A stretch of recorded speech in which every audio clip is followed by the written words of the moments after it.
Panik. Oke, mohon maaf ya sore-sore, mungkin ada yang lagi di perjalanan pulang atau habis masih, capek-capek dan mohon izin digabung juga karena hari Kamis dan Jumat ada yang ada rapat agregasi jadi, waktunya juga udah mepet jadi kayaknya pengen fokus di situ dulu.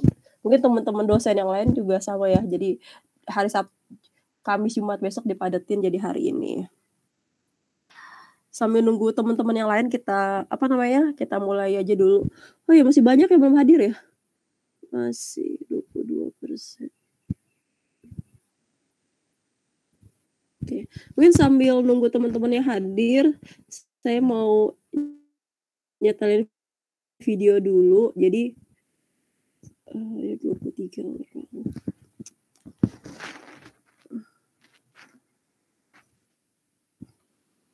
Mungkin sambil nunggu teman-teman yang hadir, saya pengen nyetelin video dulu. Jadi hari ini kita belajar tentang pengolahan limbah. Jadi kalau apa sih yang dilakukan dari limbah industri. Jadi kalau ngomongin tentang limbah itu kita mulai aja deh langsung ya. Ngomongin tentang limbah sebenarnya semuanya. Jadi semua barang sisa atau buangan dari suatu usaha atau kegiatan produksi manusia yang tidak bermanfaat atau bernilai ekonomi lagi. Jadi kalau misalnya di industri cetak offset itu kan proses pembuatan plat. Itu platnya kalau udah nggak dipakai misalnya udah selesai produksinya atau mungkin harus diganti karena hasilnya misalnya udah nggak sesuai standar kayak gitu. Itu nanti sisa platnya berarti bagian dari limbah. Terus atau ketika membuat kemasan kertas gitu di offset terus kertasnya kan di finishing-nya itu banyak yang kebuang-buang tuh hasil cutting-nya, itu juga bagian dari limbah. Terus solvent-nya misalnya, solvent-nya itu selesai dipakai itu berarti limbah gitu. Itu merupakan semua hasil limbah. Kalau di industri itu nggak boleh langsung dibuang kayak gitu. Kalau di rumah tangga langsung dibuang itu nggak masalah, tapi kalau di industri sebenarnya ada kebijakan bahwa semua limbah yang dikeluarkan itu harus yang dalam tanda kutip dalam keadaan aman gitu, seperti itu. Oke, nanti misal teman-teman ada yang mau bertanya, silakan bertanya. Jadi limbah itu semua barang sisa atau buangan dari suatu usaha atau kegiatan produksi manusia yang tidak bermanfaat atau tidak bernilai ekonomi lagi. Apa sih jenis-jenis limbah? Jadi jenis-jenis limbah itu dibagi berdasarkan tiga jenis. Yang pertama ini berdasarkan jenis nyawanya, itu ada limbah organik dan limbah anorganik. Jadi kalau udah ngomongin organik, berarti semua yang berhubungan sama sesuatu yang yang bisa didenaturasi atau bisa terdegradasi di alam gitu, organik. Apakah industri menghasilkan limbah organik?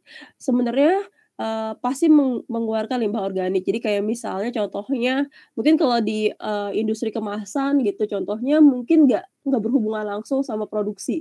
Misalnya kalau dia punya kantin kayak gitu, di kantinnya itu kan pasti ada limbah organiknya. Atau mungkin kayak misalnya dia ada makanan buat karyawannya itu semua kan bagian dari sampah buangannya itu merupakan limbah organik.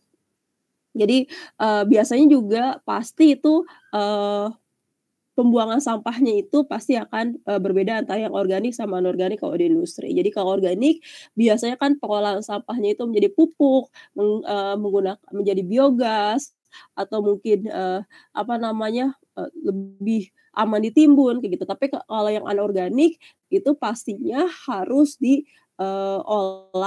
diolah atau mungkin dengan berbagai proses sampai akhirnya bisa dibuang buang ke lingkungan seperti itu. Jadi ada limbah organik dan anorganik.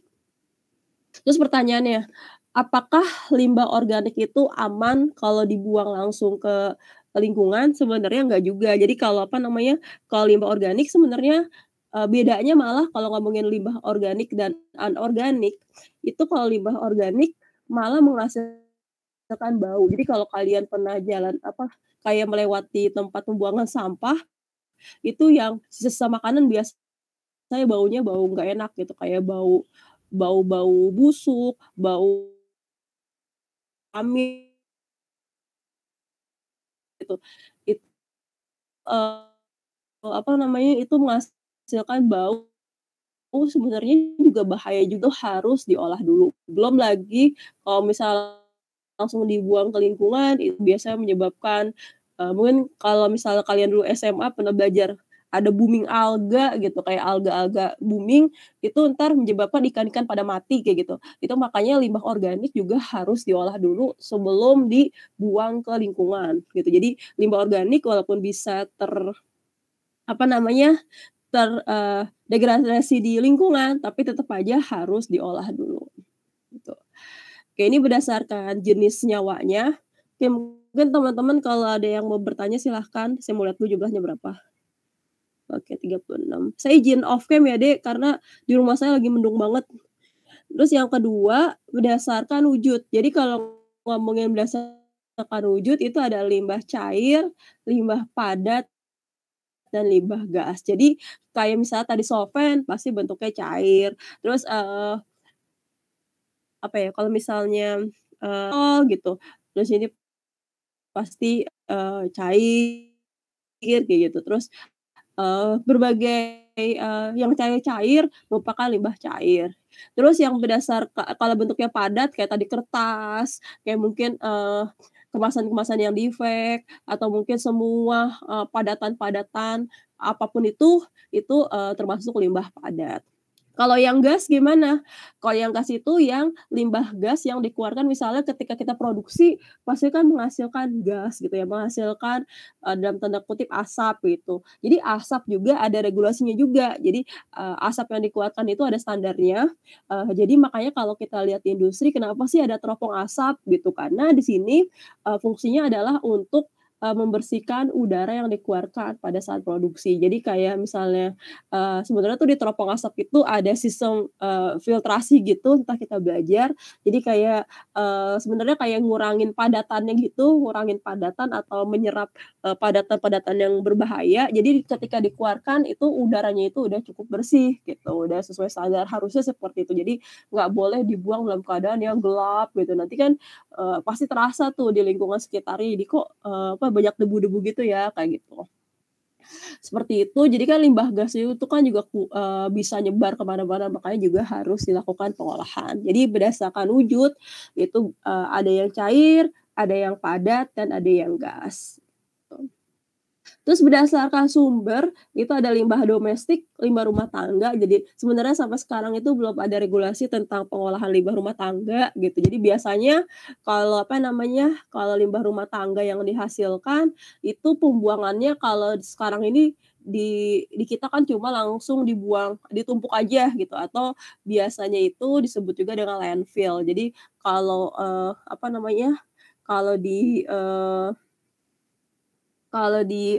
industri sorry, di dalam pengolahan sampah itu biasanya itu kalau yang penumpukan itu namanya landfill. Jadi bentuknya itu kayak yang biasa di yang biasa kita lihat. Jadi bentuknya kayak gini nih, ini namanya landfill. Jadi apa ya bahasanya, tempat pembuangan sampah gitu. Jadi tempat pembuangan sampah itu disebut juga dengan landfill. Jadi sebenarnya itu kalau landfill itu harusnya adalah yang udah misalnya kayak sampah-sampah yang udah nggak bisa apa ya, udah nggak bisa diapa-apain lagi baru buang ke landfill gitu. Tapi kalau misalnya yang bisa di-recycle kayak gitu, itu sebenarnya nggak boleh dibuang ke landfill gitu.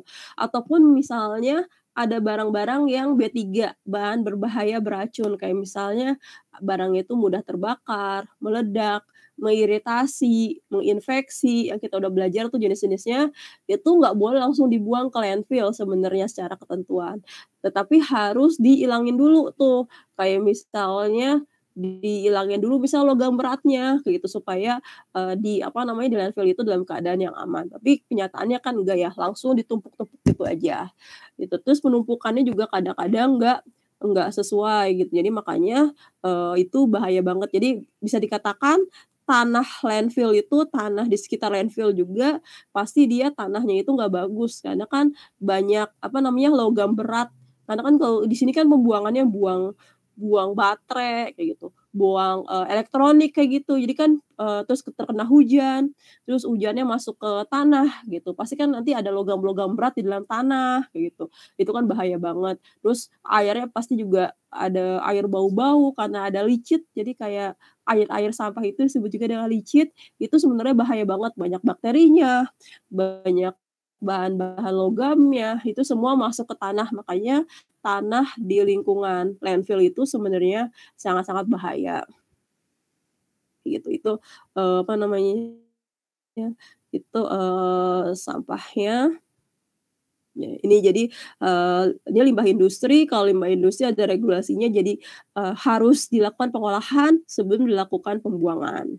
Oke, limbah industri kebanyakan adalah limbah anorganik ya, kalau limbah industri. Terus kalau limbah pertanian itu, kebanyakan limbah organik. Jadi limbah pertanian itu kayak, apa namanya, kayak misalnya ya pertanian-pertanian itu kan pasti menghasilkan limbah-limbah, itu juga harus diolah dulu. Terus limbah pertambangan itu pastinya juga limbah-limbah anorganik. Jadi kalau limbah industri mungkin masih ada organiknya kayak gitu, kalau limbah pertambangan mungkin sebagian besar itu anorganik gitu. Jadi ini adalah pembagian atau pengelompokan dari, limbah gitu ya. Ya nanti mungkin teman-teman kalau ada yang mau bertanya, silahkan, bertanya. Gimana sih, caranya jadi, apa namanya, di industri itu kan banyak banget limbahnya gitu, berbagai jenis limbah, mungkin ada limbah cair, limbah padat, limbah gas, terus ada juga limbah B3, ada yang organik dan organik gitu. Apa yang harus dilakukan yang pertama? Yang pertamanya itu adalah dengan cara memisahkan jenis limbahnya. Jadi limbah padat ya dengan limbah padat, limbah cair dengan limbah cair, limbah gas dengan limbah gas. Dan kalau ada yang B3 berarti harus dipisahkan berdasarkan jenis B3-nya gitu. Kayak misalnya, apa namanya, solvent yang mudah meledak berarti dipisahkan kayak gitu. Jadi harus, dipisahkan berdasarkan jenis limbahnya. Karena apa? Karena ketika kita mau mengolah, itu setiap jenis limbah akan berbeda pengolahannya. Kayak misalnya limbah organik pasti berbeda dengan limbah anorganik. Misal limbah cair pasti berbeda antara limbah padat gitu, karena emang pasti, berbeda dari segi, pengolahannya kayak gitu, pengolahan limbahnya maksud saya. Jadi, harus dikelompokkan dulu ketika kita mau mengolah limbah.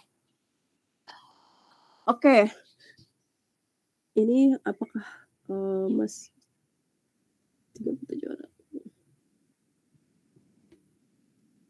Yang pertama kita bahas adalah limbah organik. Nanti, saya jelasin PPT-nya udah saya masukin ke e-learning, nanti mungkin kalau misalnya masih bingung minggu depan boleh tanyakan lagi, "Ibu kemarin saya dengerinnya sambil di kereta," kayak gitu, atau mungkin kemarin saya dengerin sambil capek, terus nanti minggu depan boleh minta jelasin lagi tuh nggak apa-apa. Jadi, limbah organik adalah limbah yang yang berasal dari makhluk hidup dan sifatnya mudah terurai dan busuk. Jadi yang tadi saya bilang bahwa limbah organik itu menyebabkan bau busuk dan menyebabkan apa ya, kurang lebih bau busuk itu sebenarnya bahaya juga ke pernafasan kita. Jadi kadang-kadang kalau kita ngomongin limbah organik sama limbah plastik gitu, tapi kalau misalnya limbah organik, dia malah baunya itu benar-benar mungkin sampai ke ujung-ujung itu bau gitu, karena emang, eee, dia bisa busuk gitu. Makanya harus diolah. Kalau limbah anorganik, limbah yang sulit atau tidak dapat terurai atau busuk secara alami oleh mikroorganisme, pengurai. Makanya biasanya itu, dilakukan proses recycle. Jadi kayak makanya kalau kalian pernah dengar ada sekarang lagi tren misalnya recycle PET, recycle HDPE. Jadi sisa-sisa, plastik yang udah selesai dipakai itu akan dilelehin kembali menjadi plastik yang baru gitu. Bisa jadi menjadi bentuk yang sama kayak misalnya dari botol menjadi botol, atau mungkin bisa jadi dari botol mungkin misalnya jadi ember kayak gitu. Jadi, tergantung sama nanti, apa namanya, eee, has ap hasilnya seperti itu. Karena nanti kalau yang buat, makanan itu ada batas migrasinya, jadi migrasi itu kayak, perpindahan senyawa dari kemasan ke makanannya itu ada batas regulasinya maksimalnya itu berapa. Jadi kalau misalnya yang tanda kutip masih aman buat makanan, masih sesuai regulasi itu boleh buat makanan, tapi kalau enggak kayak gitu berarti harus menjadi, plastik yang lain yang enggak buat makanan. Jadi di sini contohnya plastik, itu kan bisa apa namanya, bisa di-recycle atau dilelehin kembali. Kertas juga, kertas ini biasanya kayak apa namanya, di, bisa dihancurin kembali menjadi recycle pulp gitu. Jadi kalian pernah, apa namanya, kalau misalnya kalian pernah, mungkin sekarang lagi belajar juga ya, pembuatan kertas itu kan dari, selulosa sama hemiselulosa. Itu kan namanya pulp ya, namanya, pulp gitu. Itu, apa namanya, itu tuh bisa 2, bisa yang dari virgin pulp, dari apa namanya, dari selulosa dan hemiselulosa yang langsung dari hutan, atau yang dari, apa namanya, dari yang recycle atau kertas-kertas yang udah dihancurin kembali terus dibuat, bubur lagi atau pulp lagi. Jadi kadang-kadang di dalam proses pembuatan kemasan atau, proses pembuatan, buku kayak gitu, itu boleh gabungan antara yang recycle sama yang, virgin pulp gitu. Jadi itu boleh digabung, jadi sesuai sama standar. Tapi kalau yang buat food grade, itu harus yang 100% virgin pulp. Jadi kalian pernah dengar kan istilah kemasan food grade? Food grade itu maksudnya kalau kertas, itu berarti 100% dari virgin pulp. Jadi bener-bener, apa ya bahasanya, bubur kertasnya itu dari, tanaman gitu, bukan dari hasil, recycle kayak gitu. Karet karet biasanya ini kalau rubber itu nggak bisa diolah lagi nih sebenarnya, jadi nggak bisa dilelehin kembali. Jadi nanti mungkin alternatifnya digunakan sebagai, yang lain gitu atau mungkin, diolah menjadi yang lain, seperti itu. Oke, ini kalau ada yang bertanya silahkan ya, Dek.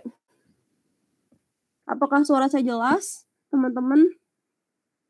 Jelas, Bu. Jelas, Bu. Oke ya. Oke.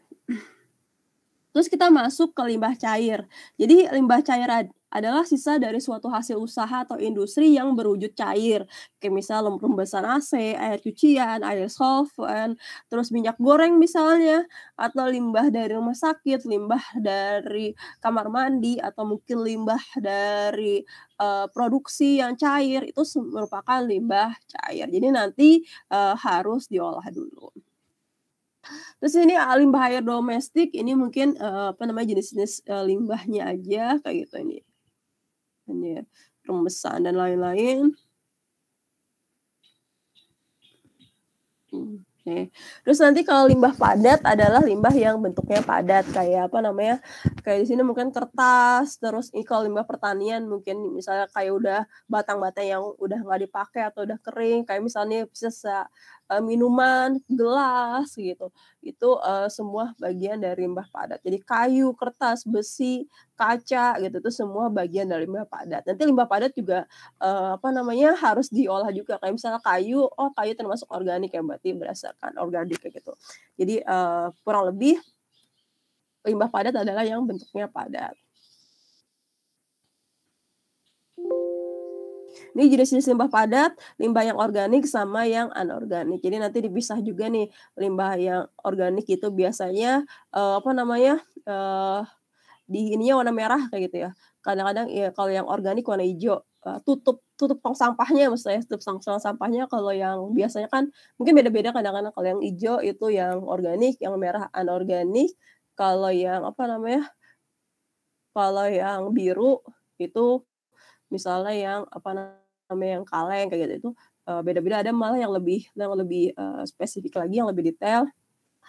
Kayak gitu, ini semua limbah-limbah padat. Terus limbah gas, jadi di sini, semua udara yang dilepaskan ke udara, ini dapat menurunkan kualitas udara, dapat juga menyebar ke tempat lain, penyebaran tergantung sama cuaca dan iklim. Limbah gas adalah tercemarnya udara dari beberapa partikular zat atau limbah yang berwujud gas. Contohnya asap pabrik, asap kendaraan. Jadi kalau misalnya kendaraannya pabrik itu biasanya juga harus ada ketentuannya. Jadi nggak boleh menggunakan mobil-mobil tua yang benar-benar ngeluarin asap kayak gitu, asap padat itu menurunkan lingkungan juga sebenarnya nggak boleh, itu ada ketentuannya sebenarnya. Ini jenis-jenis gasnya. Jadi kalau kalian lihat di sini, ini gasnya itu bukan cuma gas-gas yang dihasilkan dari dari sesuatu yang anorganik ya. Di sini kan gas karbon monoksida, karbon dioksida kayak gitu, nitrogenoksida, amonia, metan itu kan bagian dari sampah-sampah organik juga. Kayak ini berasal dari protein. Kalau ini mungkin dasar dari dari mobil dan lain-lain kayak gitu. Jadi ini semua limbah, baik limbah yang berasal dari industri pertanian maupun industri umum ya gitu, itu semua harus diolah karena pasti akan menyebabkan bahaya ke lingkungan, bahaya juga ke kita kayak gitu. Karena di sini rata-rata pasti akan menyebabkan bahaya ke pernapasan kita, makanya harus diolah. Diolah gimana sih cara mengolahnya? Pengolahan limbah adalah jenis penghilangan suatu zat yang berbahaya yang dapat merusak lingkungan. Tujuannya itu adalah untuk menjaga lingkungan dari berbagai macam pencemaran yang terjadi. Misalnya di sini ada pengolahan limbah cair. Ini kalau ada yang mau tanya langsung ya, Dek, atau Bu, maaf Bu kecepatan gitu, itu boleh silakan. Oke, pengolahan limbah cair ini ada, kalau ini contohnya limbah cair yang organik. Jadi yang tadi saya bilang jangan salah, organik juga bahaya gitu. Jadi, bau kadang-kadang kok,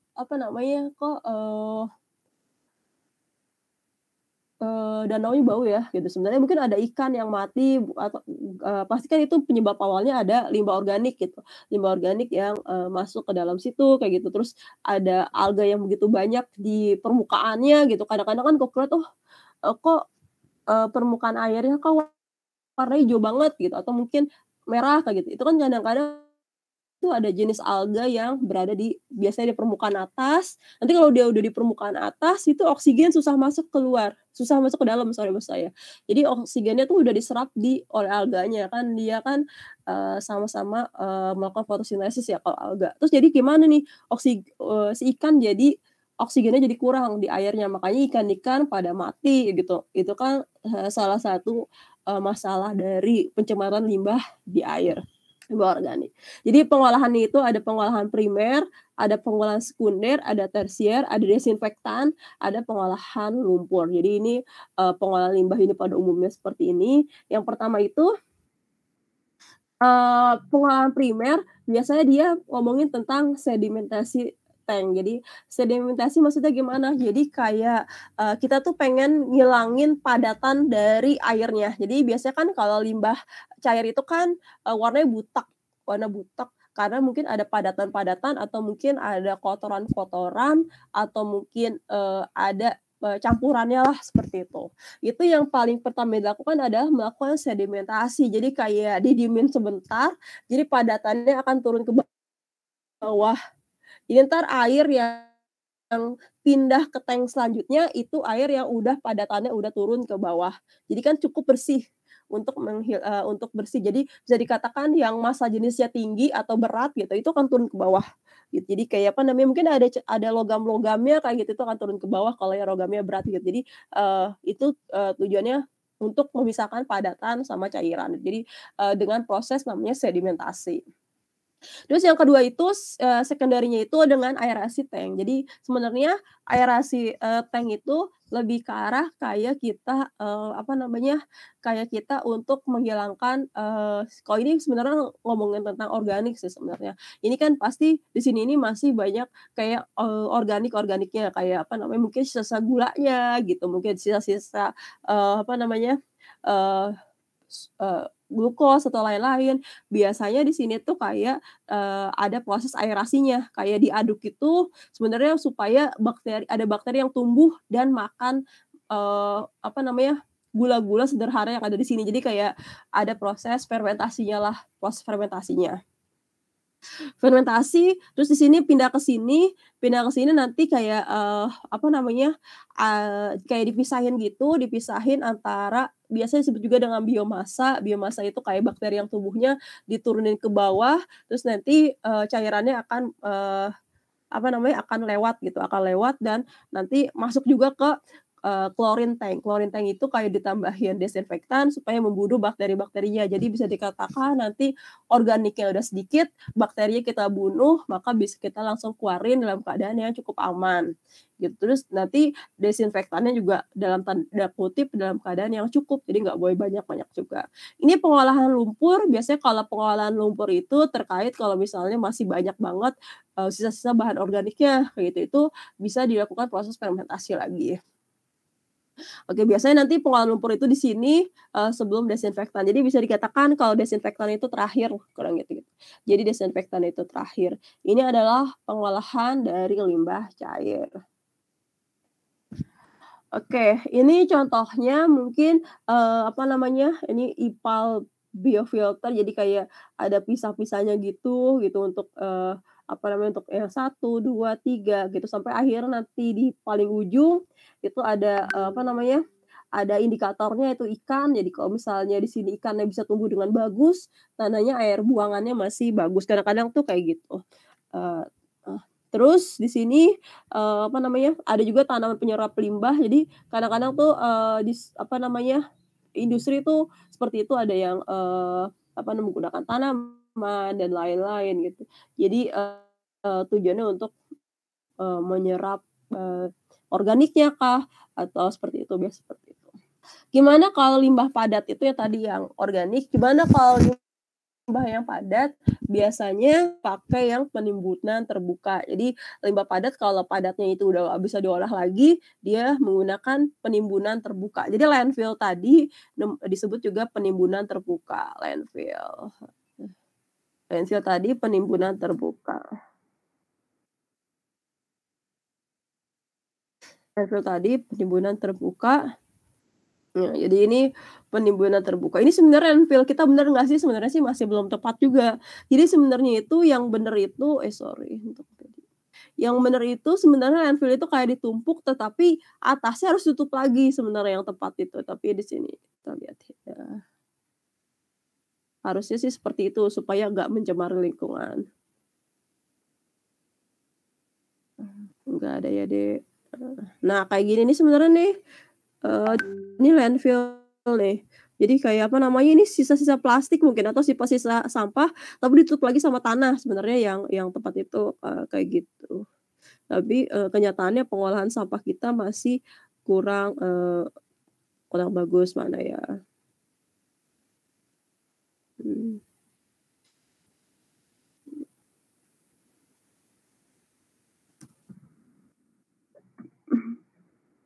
Nah, ini yang bener itu kayak gini nih guys, Dek. Jadi, apa namanya, ini landfill-nya itu kayak ditutup lagi sama, kayak, tanah lagi gitu, kurang lebih seperti itu.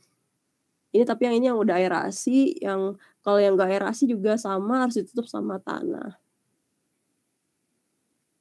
gitu. Jadi, apa, nggak semuanya pakai aerasi, tapi sebenarnya sih yang tepat itu harus ditutup lagi, dengan tanah seperti itu. Nggak ada fotonya di sini ya. Mhm.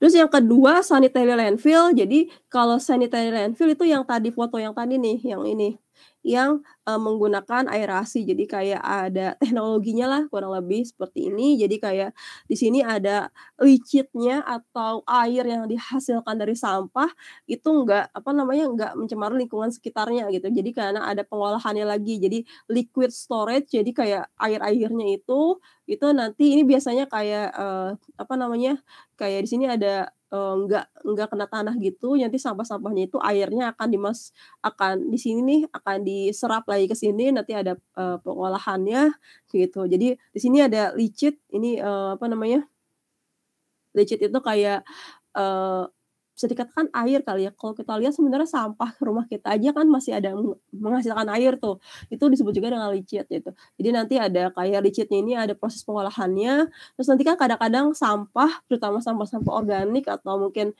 itu kan mengeluarkan gas ya, gasnya juga ada proses pengolahannya juga. Jadi kurang lebih nanti air yang, apa namanya, yang dikeluarin dari sampahnya, sama gas yang dikeluarin dari sampahnya itu udah dalam keadaan baik, karena ditampung dulu nih di liquid storage atau, gas storage. Jadi apa namanya, atau air storage lah, eee, untuk supaya, bisa diolah dulu sebelum akhirnya apa namanya, buang ke lingkungan. Jadi namanya biasa juga disebut juga dengan anaerobic bioreactor atau, sanitary landfill gitu. Jadi landfill-nya itu sebenarnya landfill nih, sebenarnya mirip landfill ya, jadi kayak ditumpuk-tumpuk itu, cuma dia ada sanitary-nya. Jadi kayak ada, apa namanya, ada, di apa namanya, licitnya itu atau air-air sampahnya itu ditampung sebelum akhirnya dibuang ke lingkungan, terus gasnya juga ditampung, terus dibuang ke lingkungan itu ada pengolahannya. Tapi kalau misal landfill, biasa, itu nggak ada, sanitary-nya, jadi langsung aja gitu, langsung, masuk ke tanah aja. Nih gitu, ini, kayak gini-gini namanya landfill aja. Mhm. Ya, ini namanya landfill. Ngomongnya jelas ya, ada yang, apa namanya, ada yang sanitary landfill, ada yang penimbunan terbuka atau landfill gitu, ini namanya landfill, sanitary landfill. Terus ada namanya kalau limbah padat itu namanya diinsinerasi atau dibakar. Jadi, kok harus sih dibakar? Jadi untuk limbah-limbah B3 yang, berbahaya itu harus dibakar sebelum dibuang ke landfill. Gitu kayak kenapa? Karena nanti, bisa menyebabkan bahaya kayak misalnya apa ya, kayak bahan-bahan yang, mengandung infeksi kayak gitu. Itu kan kalau dibuang ke, landfill langsung, itu mungkin nanti virusnya itu akan, berbahaya ke orang sekitar atau mungkin, virus bahaya akan menyebar. Maka yang harus dilakukan adalah dilakukan proses pembakaran atau insinerasi. Jadi kayak dibakar dulu nih, nanti baru abunya nih, sisa-sisa abunya dibuang ke landfill. Jadi udah diolah dulu, apa namanya, dibakar dulu nih untuk membunuh bahan-bahan berbahayanya, baru entar apa namanya, sisa abu-abunya baru boleh di landfill, kayak gitu. Jadi itu ketentuannya seperti itu, mana ya. Jadi landfill sanitary itu bisa dikatakan adalah proses pembakaran. Jadi proses, pembakaran kalau di sini konteksnya adalah untuk limbah-limbah B3. Mana ya, oke, yang sederhana. Di sini, wow,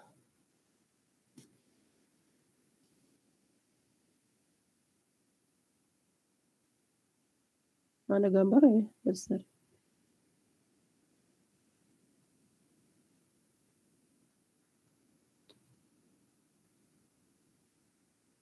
Kayak gini nih, ini nanti, misalnya apa namanya, ada pembakarannya, terus nanti ada apa namanya, kan biasanya dia akan mengeluarkan 2 ya, ada sampah-sampah organiknya, di sini organiknya kan berarti ketika udah dibakar itu udah tinggal abu-abunya nih, abu-abu di sini boleh dibuang ke landfill. Entar udaranya gimana? Udaranya berarti entar ketika dibuang itu ada proses filternya lagi nih dengan menggunakan teropong asap. Jadi di sini sama ada filternya. Kurang lebih seperti itu. Jadi namanya adalah insinerasi. Oke, sebentar ya, Dek. Ini kenapa nelpon ya? Oke. Oke, terus di sini ada pembuatan kompos padat dan cair. Ini biasanya, apa namanya, ini biasanya kalau buat yang organik, jadi bisa menggunakan kompos padat dan cair. Bedanya apa sih kompos padat dan cair? Kalau misalnya yang padat berarti biasanya itu sampahnya itu dimasukin ke tanah. sampah organik masukin ke tanah namanya limbah kompos padat tuh dihasilkan. Tapi kalau kompos cair biasanya kayak sampah-sampahnya itu dimasukin ke dalam bioreaktor yang ada airnya kayak gitu, ada bakteri di situ, terus di fermentasi, itu kan nanti hasilnya lebih ke cair ya. Itu nanti namanya kompos cair gitu. Jadi bedanya aja, atau mungkin didaur ulang. Jadi kayak di sini kemasan-kemasan plastik, nanti kita lihat videonya itu biasanya dilakukan proses daur ulang. Nanti kita lihat videonya. Untuk pemilahan sampah nanti biasanya ada sistem 3R, reuse, reduce, dan recycle. Ini mungkin di industri juga pasti kayak gitu, reuse, dan recycle supaya lebih mengurangi penggunaan ya. Jadi di reuse kalau bisa digunakan lagi ya digunakan lagi. Yang pasti reduce untuk lebih efisien, lebih material yang digunakan gitu, nggak membuang-buang material. Recycle kalau bisa dipakai lagi itu lebih baik kayak gitu. Yang pasti sampah plastik itu kalau langsung di landfill pasti kan membahayakan lingkungan, makanya biasanya kebijakannya itu harus di-recycle seharusnya. Tapi itu masih dalam wacana ya. Terus penghijauan kayak gitu, itu kan ini untuk sampah-sampah organik ya. Kalau penghijauan ini menjadi kompos, ini limbah gas itu menggunakan filter udara atau pengendap silikon. Jadi filter udara tuh kayak kita kayak kita ada filter gitu di bagian bawah, lubangnya itu masih besar, di bagian atas semakin kecil. Jadi di filter gitu tujuannya untuk apa? Jadi sebenarnya untuk untuk mengurangi kayak padatan-padatan di udara. Jadi kayak untuk menyaring gasnya supaya lebih bersih gitu. Atau pengendap silikon, dia biasanya ada kayak penyerapnya gitu, kayak biasanya itu kayak ada arang aktifnya. Arang aktif itu sebenarnya bisa untuk menyerap logam gitu, atau menyerap udara-udara kayak gitu, udara-udara yang kotor itu nanti ketika dilepaskan itu lebih bersih. Atau menggunakan filter basah, jadi kayak menggunakan filter tapi biasanya tuh filter keringnya tuh bagian tengah-tengah ada basahnya juga, itu biasanya untuk supaya lebih efektif juga nyerap debunya. Atau mungkin sistem gravitasi, udaranya kayak didiemin dulu sebelum akhirnya dibuang, itu kayak nanti padatannya akan turun. Atau mengendap elektrostatik, itu biasanya menggunakan kayak foton, elektron gitu, itu biasanya untuk logam berat juga, untuk logam-logam. Kayak ini gas gitu, jadi ada prosesnya nih, kenapa ya kok di industri itu ada terobong, itu karena emang ya untuk menyaring udara gitu, untuk menyaring udara produksinya gitu. Jadi untuk pengolahan limbah padat dilakukan dengan konsep 3R sebenarnya kalau di industri. Terus untuk limbah cair biasanya dengan membangun IPAL kayak gitu. Untuk limbah gas biasanya ada menggunakan terobong gitu, terobong asap. Tapi yang pertama dilakukan adalah memisahkan jenis limbahnya. Tetapi kalau di industri kemasan umumnya pengolahan limbahnya itu dengan pihak ketiga. Jadi kita tuh kayak kerjasama, makanya kan kadang-kadang ada perusahaan pengolahan limbah gitu. Karena apa? Karena emang biasanya industri itu kesulitan untuk mengolah limbahnya. Salah satu cara yang paling efektif adalah dengan bekerja sama, atau kayak dia tuh akan mengirim limbahnya itu ke tempat pengolahan limbah. Jadi ntar pengolahan limbah yang mengolah dan yang akan membuang kayak gitu. Jadi kurang lebih hampir semuanya seperti itu. Jadi kayak dia kerjasama atau kayak kerjasama dengan pihak untuk pengolahan limbahnya, karena itu yang paling efektif pengolahan limbah. Jadi agak susah mengolah limbah langsung di industri kayak gitu. Jadi kurang lebih seperti itu. Oke, ada yang mau tanya dulu kah? Ada yang mau bertanya dulu teman-teman? Atau Bu, cepet banget gitu, atau Bu mau diulang lagi? Itu boleh banget.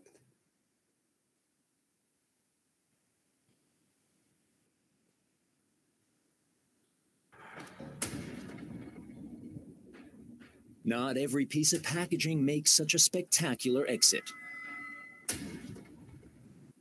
Oke. Sebelumnya apakah suaranya kedengaran adik-adik? Terdengar, Bu. Kedengaran, Bu. Oke. Sebelum ke video ada yang mau tanya dulu nggak? Nggak ada, Bu. Nggak ada ya, serius ya. Oke, jadi ini kita mau lihat video cara pengolahan limbah plastik.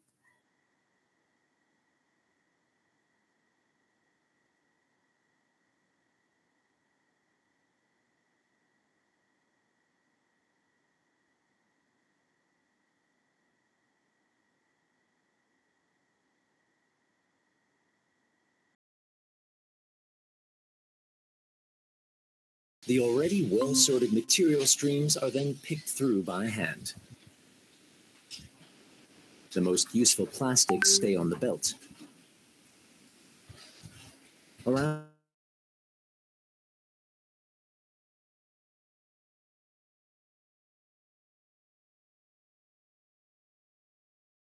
shoes to pieces of wood. It's all destined for energy recovery, incineration. Packaging from the yellow bin is put through more than 30 sorting procedures at the plant in Gansheim. Along with PE, PP, and PET waste, there are 4 other plastic fractions here. The sorted plastic is pressed into bales. The HDPE, PP, and PET bales have a purity level of 94 to 98%. This well-sorted plastic waste is a sought-after secondary raw material in the plastic processing industry. The plant in Hessen supplies companies in Germany and in neighboring countries. HDPE bottles, for example, are used to make pipes or specialized pallets. PP plugs are often turned into flower pots or buckets.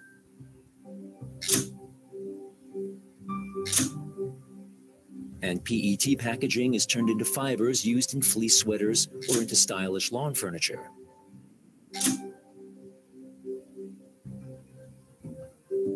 But even if the furniture looks great and the sweater is comfortable, these products only have a limited lifespan within this kind of material recycling. Producing these products may save raw materials such as oil, but at some point, they too will end up in the dump or waste incineration plant. Despite all the sorting, a full-fledged material cycle for plastic packaging has not yet been created.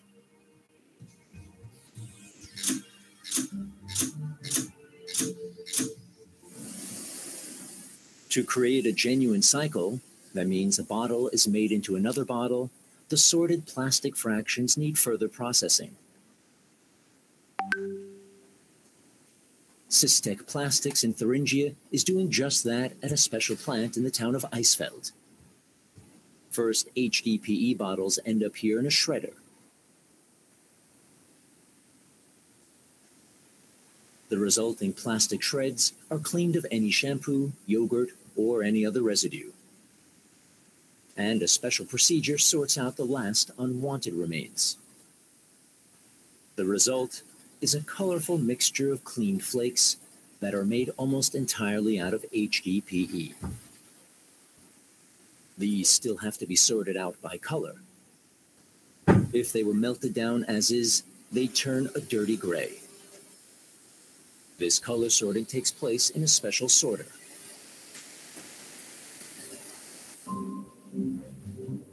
Special mechanics allow the machine to isolate single flakes from a large mass. HDPE particles are run over a slide piece by piece. Tens of thousands per minute. LEDs light up the material stream, while sensors recognize the different colors. The data is analyzed by a computer which controls a panel fitted with more than 60 compressed air nozzles. A blast of air shoots out the unwanted colors. Only the colorless flakes remain, if so desired. After this process is carried out over the first 2 slides, it's repeated on the next two. And a final repetition on the last one.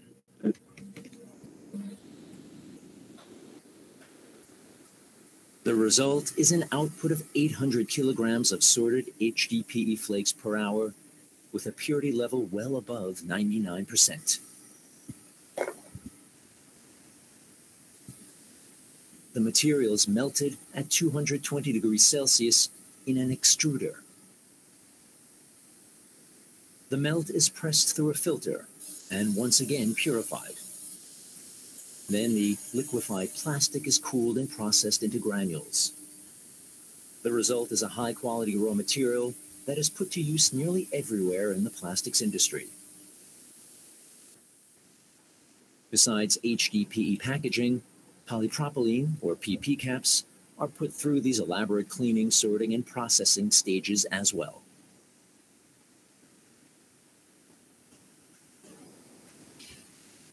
Every year, around 20,000 tons of material from the yellow sack is processed here in Eisfeld. But only a small portion gets the full treatment. Production capacity is set to increase in the future, and the procedure is to be further improved. We can already take plastic from the yellow bag and turn it back into plastic. We now plan to enter areas related to the food industry. We'll start with cosmetics, then move on to food at some point. We think it'll take a few years, and then our plastic will be hygienic enough for that.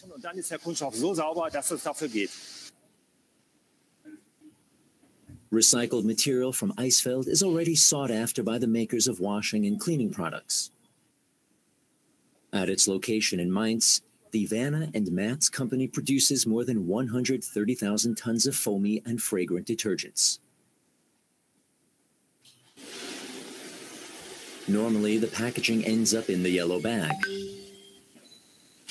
To complete the material cycle, the company tries to use as much plastic as possible from the yellow bag to produce its bottles.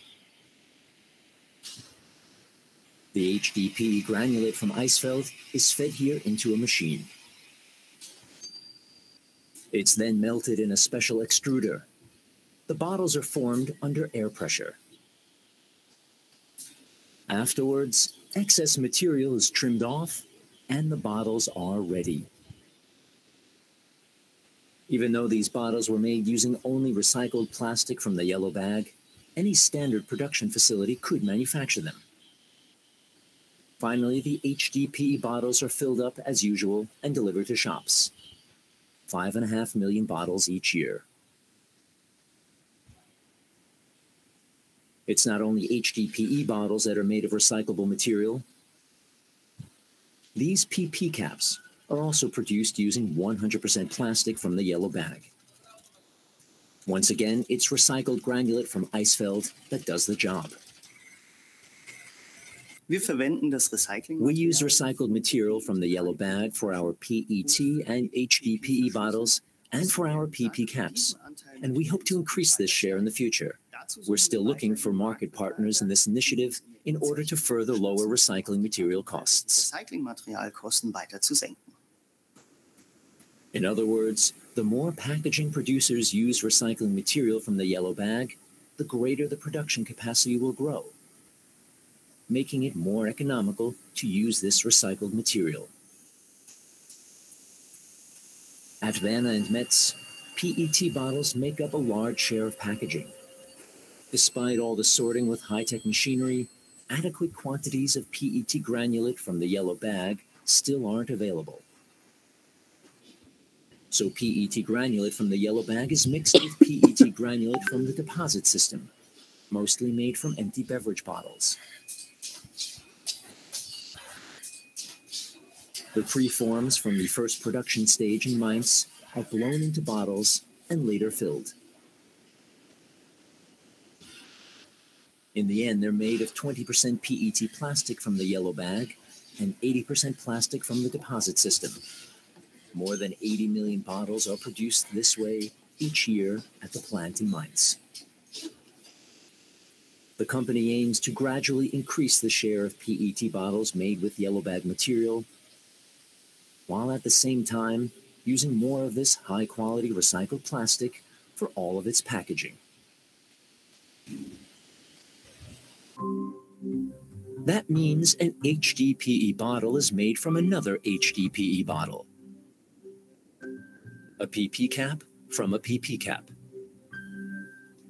and a PET bottle from another PET bottle.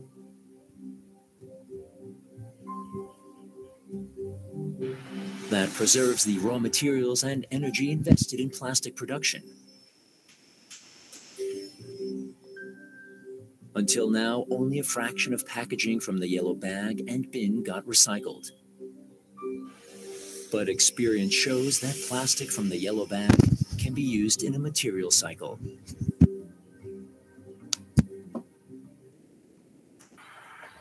And no matter how unspectacular the shot, at least it's one bottle more.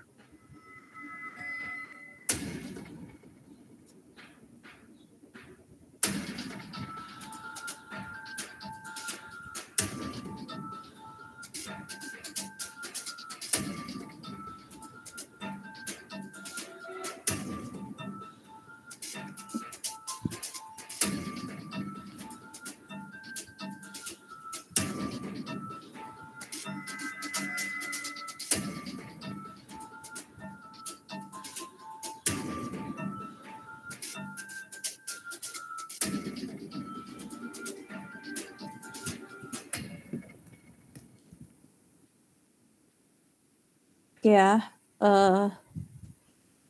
mudah-mudahan nggak ngantuk ya. Oke, ada yang mau tanya dulu kah sampai sini teman-teman? Itu salah satu contoh pengolahan plastik, jadi dengan menggunakan recycle. Jadi kayak dilelehin kembali, ada yang menghasilkan produk yang sama, ada juga yang bisa menghasilkan produk yang lain, terutama yang food itu mungkin nanti akan lebih detail belajar di regulasi, itu ada ketentuan-ketentuannya kalau yang buat terutama kalau di Indonesia itu kan aplikasinya baru PET ya, recycle PET itu mungkin udah cukup udah cukup terkenal. Ada recycle PET dan recycle PET itu ada ketentuan-ketentuannya terkait prosesnya sama terkait migrasinya kayak gitu. Oke, nanti insya Allah videonya juga akan saya share juga di learning gitu. Oke, ada yang mau tanya dulu kah teman-teman? Ada yang mau tanya dulu? Ini sinyalnya di sana nggak bagus ya, banyak yang keluar masuk. Ada yang mau tanya dulu teman-teman? Halo? Ya Ibu. Ada yang mau tanya kah? Atau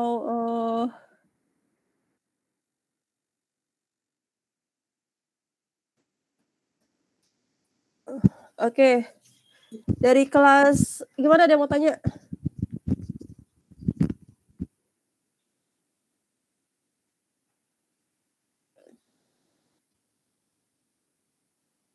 Kalau dari kelas apa? Jelas. Jelas ya? Jelas. Jelas Ibu. Oke. Kalau jelas, saya pikir hari ini cukup sekian dulu. Nanti mungkin kalau yang untuk kelas A ya. Kelas A itu nanti kan harusnya hari ini 2 pertemuan ya, harusnya 2 pertemuan. Tapi nanti mungkin pertemuan yang satu lagi yang tentang manajemennya itu nanti di pertemuan selanjutnya aja. Karena hari ini udah sore, udah gelap banget masih di sana sama di sini. Nanti pokoknya kalian hati-hati pulangnya.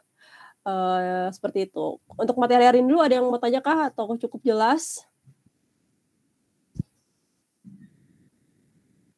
Jelas Ibu. Jelas ya. Oke. Kalau gitu untuk hari ini cukup sekian. Terima kasih banyak adik-adik atas waktunya. Pulangnya hati-hati. Saya tutup. Assalamualaikum warahmatullahi wabarakatuh. Waalaikumsalam.